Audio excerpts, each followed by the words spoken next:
Saisie d'explosifs à Nab al-Mour dans la banlieue nord de Latakia.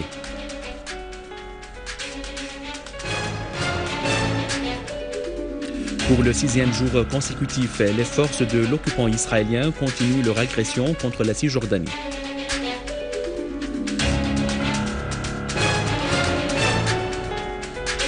Formulation d'un accord définitif sur le dossier nucléaire iranien lors des pourparlers entre l'Iran et le groupe des 5+1.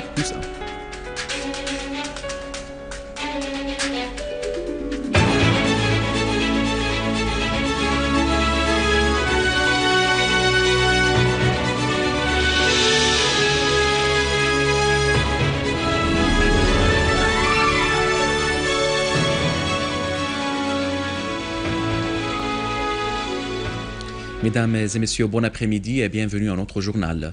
Le président Bachar el-Assad a reçu un télégramme de félicitations du président de la République démocratique populaire algérienne, Abdelaziz Bouteflika, à l'occasion de la victoire du président al-Assad dans les élections présidentielles. Le président algérien a souhaité au président al-Assad davantage de progression et de la prospérité au peuple syrien.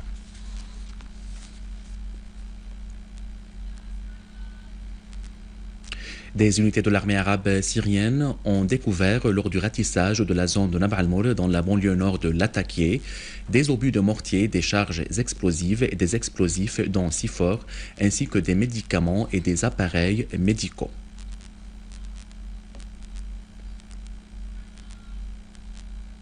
À Alep, des unités de l'armée arabe syrienne ont abattu de nombreux terroristes et blessé d'autres dans les quartiers de Hanano, Ma'arat Artiq, Bani Zaid, Bustan al-Qasr et Kallasa. Des unités de l'armée arabe syrienne ont visé des caches des terroristes et détruit leurs véhicules à Tal Jabin, Abtin, Mallak, Castello Mallah, Castello Handarat, Anadan Babis, Chouehna, Tamoura, Mara, Azaz et Atarib dans la banlieue d'Alep.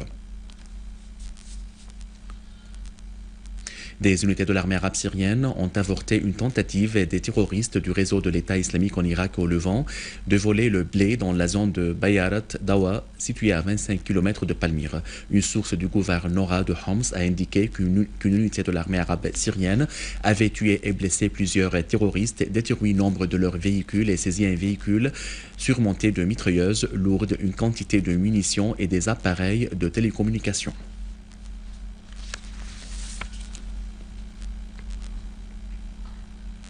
Environ 150 Australiens ont adhéré au groupe terroriste extrémiste en Syrie et en Irak, selon la ministre australienne des Affaires étrangères Julie Bishop. Bishop s'est dit inquiète du retour de ces terroristes en Australie pour y commettre des actes terroristes. À noter que les craintes s'accroissent sur le retour des terroristes aux pays occidentaux qui les financent, arment et entraînent pour y mener des actes terroristes.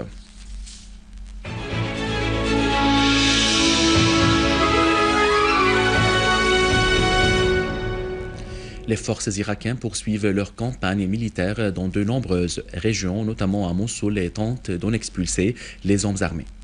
Des accrochages violents se déroulent actuellement dans la zone de Tal Afar au nord de Bagdad.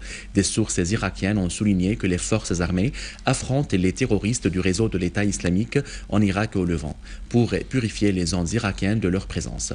Par ailleurs, des accrochages ont éclaté entre les habitants de zones frontalières entre Bagdad et le nord-est de ce gouvernorat et des hommes armés du soi-disant État islamique au Levant et en Irak qui ont tenté de s'y infiltrer et de s'emparer des zones agricoles.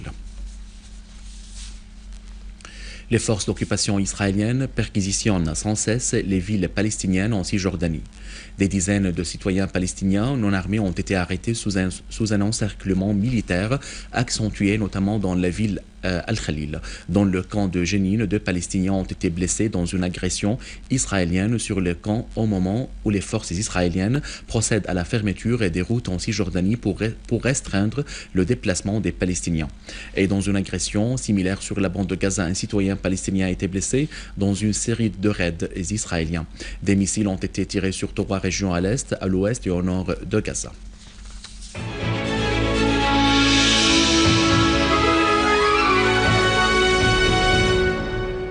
Le ministère de la Culture et l'Université de Damas ont signé en commun un mémorandum d'entente pour la création d'un master de formation et de spécialisation en l'éducation musicale. Ce mémorandum intervient en continuité du plan du ministère de la Culture et d'établir des partenariats avec les universités syriennes en vue de former des cadres spécialisés dans différents domaines.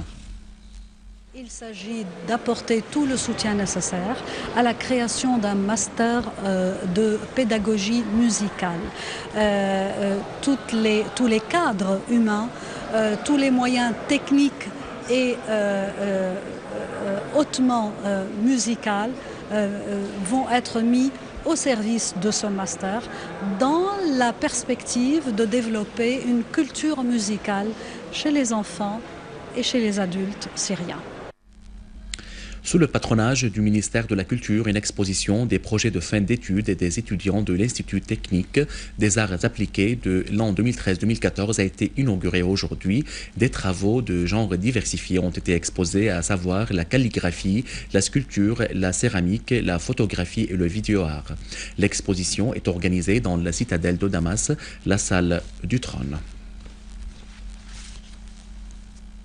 Nous assistons aujourd'hui à un vernissage organisé spécialement pour les étudiants diplômés de l'Institut des études techniques des Beaux-Arts qui relève du ministère de la Culture.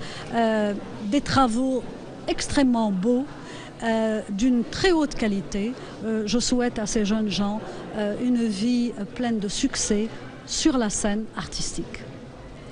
À la fin de ce journal, je vous rappelle les principaux titres.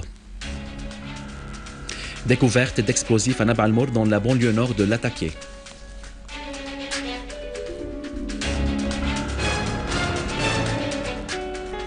Pour le 6e jour consécutif, les forces d'occupation israéliennes continuent leur agression contre la Cisjordanie.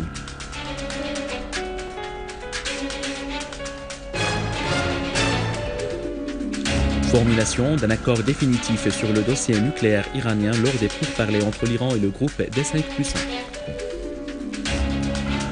Mesdames et messieurs, c'était notre journal d'aujourd'hui. Merci de l'avoir suivi. Au revoir.